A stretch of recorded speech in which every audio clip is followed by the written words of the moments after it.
Present और present indefinite. ये tense क्या होता है? This tense describe some action that takes place in the present now but has no end time mentioned.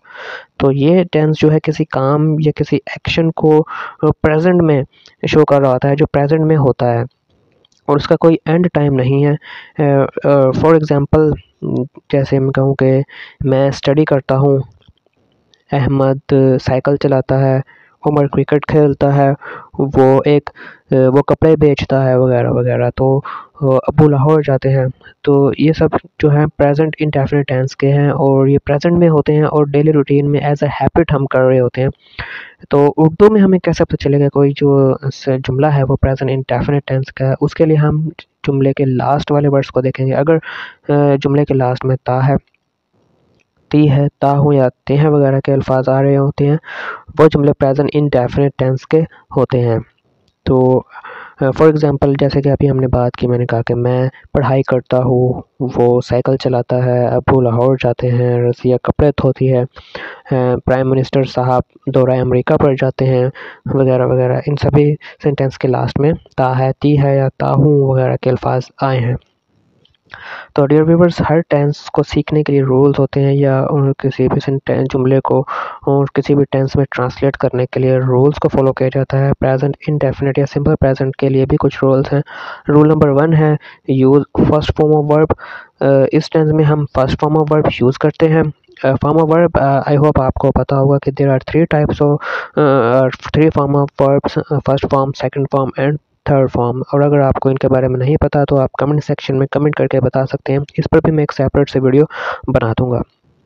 तो rule number 2 है add S early as suffix to main verb if the subject is he, she, it or a singular noun except I and you. अगर sentence में हमारा जो subject है वो ही हो, she हो या इट हो या कोई सिंगुलर नाउन होगा तो ऐसी सूरत में हमें फर्स्ट वर्ब के साथ या फर्स्ट फॉर्म ऑफ वर्ब के साथ एज या ई एस को एज ए सफिक्स ऐड करना है।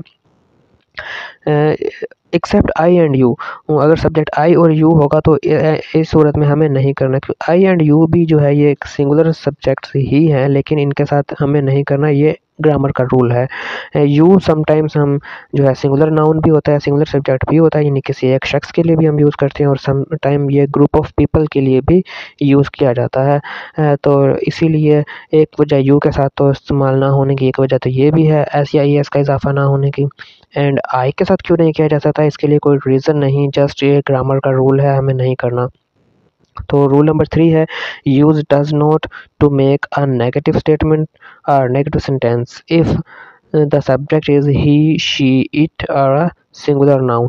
तो अगर हमारा सब्जेक्ट कोई सिंगुलर नाउन हो या कोई ही या शी होगा तो ऐसी सूरत में जब नेगेटिव सेंटेंस हम बना रहे होंगे, नेगेटिव सेंटेंस जिसमें नफ़ी का इजहार हो, किसी बात से इनकार किया जा रहा हो, जैसे अगर मैं कहूँ कि मैं पढ़ाई नहीं करता, उमर क्रिकेट नहीं खेलता, हाँ, या रज़िया कपड़े नहीं धोती वगैरह वगैरह, इसमें नहीं आ रहा है या नफ़ी का इज़हार हो रहा है तो नेगेटिव सेंटेंस में हमें एक हेल्पिंग वर्ब यूज़ करना होता है, डू नॉट या डज़ नॉट। डज़ नॉट कब आएगा? ये अगर सब्जेक्ट ही, शी या इट होगा तो ये डज़ नॉट आएगा। और अगर सब्जेक्ट आई हो, रूल नंबर 4 में देखिए, आई होगा, वी होगा, दे, यू हो या कोई प्लूरल नाउन हो या प्लूरल सब्जेक्ट हो तो फिर हमें डू नॉट यूज़ करना है। और यहाँ इन सूरत में नेगेटिव सेंटेंस की सूरत में हम अब फर्स्ट फॉर्म ऑफ वर्ब के साथ एस या ई एस का इजाफा नहीं करेंगे। ये जस्ट सिंपल सेंटेंस में ही होगा या इम्पेरेटिव सेंटेंस में ही होता है। तो हमारे पास यहाँ सेंटेंस की टाइप्स आपको पता है, ऑलमोस्ट 3 टाइप्स होती हैं और ये सबसे पहली टाइप है सिंपल सेंटेंसेस। तो सिंपल सेंटेंस की स्ट्रक्चर कैसी होगी वो देखिए। तो सबसे पहले सब्जेक्ट आता है और उसके बाद फर्स्ट फॉर्म ऑफ वर्ब हमें यूज़ करनी है और उसके बाद जो rest part of the sentence होगा, यहाँ हमें सिर्फ शॉर्ट सेंटेंसेस ही लिए हैं फॉर द अंडरस्टैंडिंग। तो सेंटेंस नंबर 2 है आई स्पीक, मैं बोलता हूँ। सेंटेंस नंबर 3 है ही स्पीक्स, वो बोलता है। अब डियर व्यूअर देखिए, यहाँ आई जो है ये अकॉर्डिंग टू रूल हमें जो है एस या एस का इजाफा वर्ब के फॉर्म के साथ नहीं करना था, लिहाजा यहाँ पर स्पीक है आई के साथ और ही के साथ स्पीक्स है। क्यों? क्योंकि according to rule he she it या कोई सिंगुलर सब्जेक्ट होगा तो हमें हमारे जो वर्ब होगा उसके साथ फर्स्ट वर्ब के साथ एस का या ई एस का इजाफा करना है। लिहाजा इसीलिए यहाँ ही के साथ स्पीक्स है और आई के साथ स्पीक है और आई के साथ हमें नहीं करना था अकॉर्डिंग टू रूल।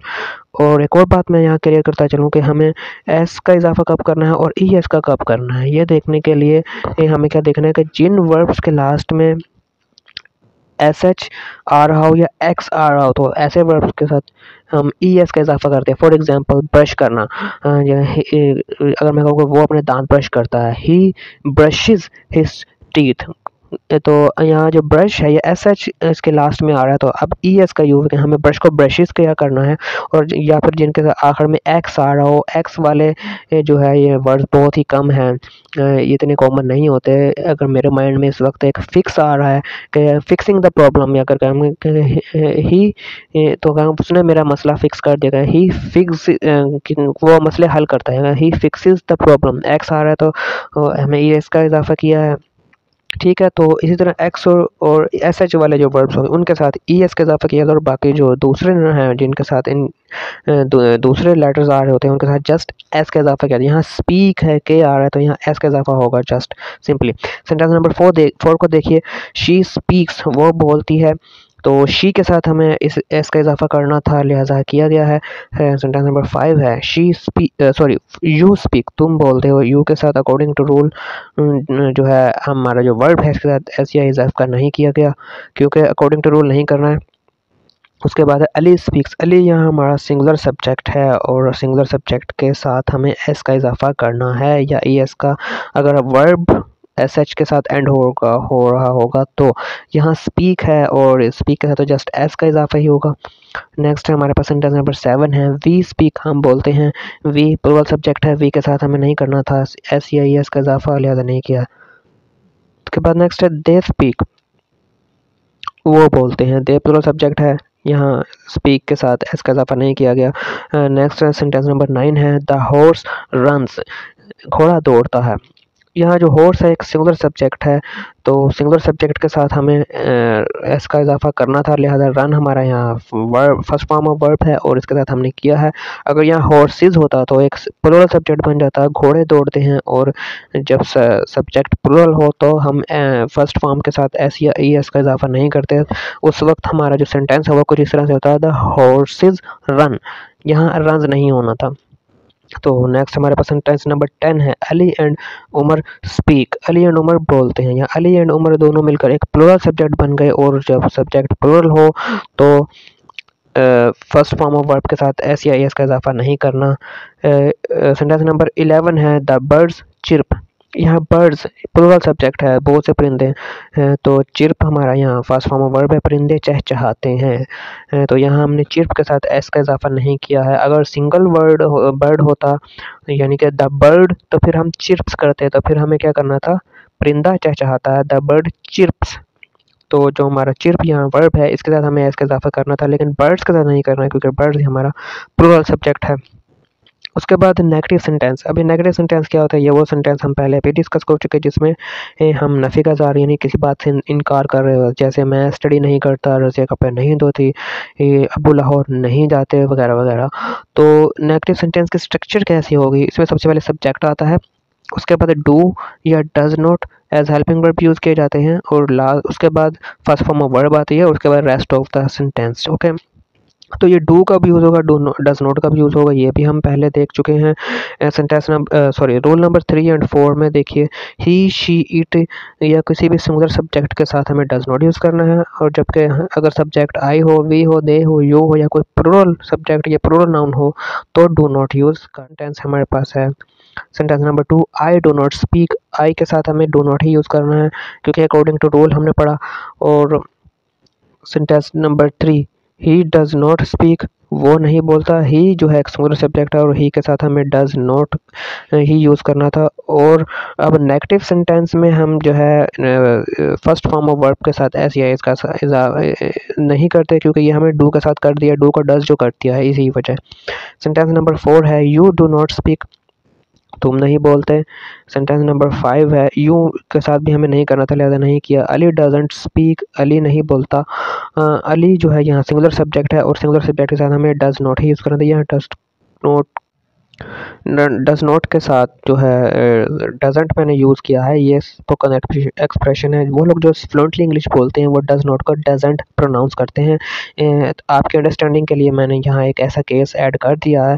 अगर आप कहीं पर ये डजंट लिखा हुआ पढ़ें तो इसको आप डज नॉट ही समझिएगा। एंड सेंटेंस नंबर 6 है, Ali and Umar do not speak. Ali and Umar दो मिलकर प्लुरल सब्जेक्ट बनाते हैं और प्लुरल सब्जेक्ट के साथ डू नॉट ही यूज़ किया जाता है। एंड सेंटेंस नंबर 7 है, they do not speak. They plural subject है तो प्लुरल के साथ डू नॉट यूज़ किया जाता है। सेंटेंस नंबर 8 है, she does not speak. She के साथ हमें डज नॉट यूज़ करना था। एंड सेंटेंस नंबर 9 है, we do not speak. We plural subject है और वी के साथ डू नॉट यूज़ करते हैं।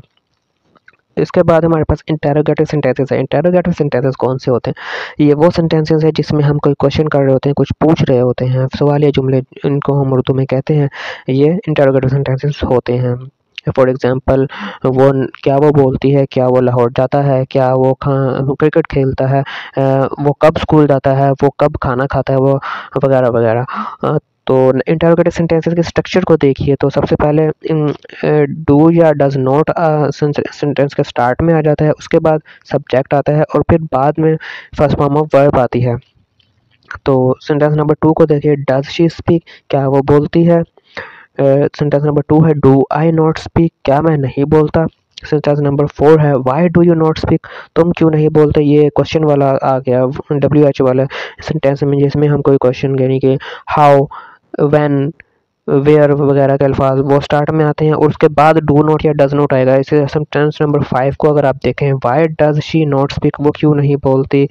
सेंटेंस नंबर 6 देखिए, डू दे स्पीक, क्या वो बोलते हैं। सेंटेंस नंबर 7 है, हाउ डज शी स्पीक, वो कैसे बोलती है।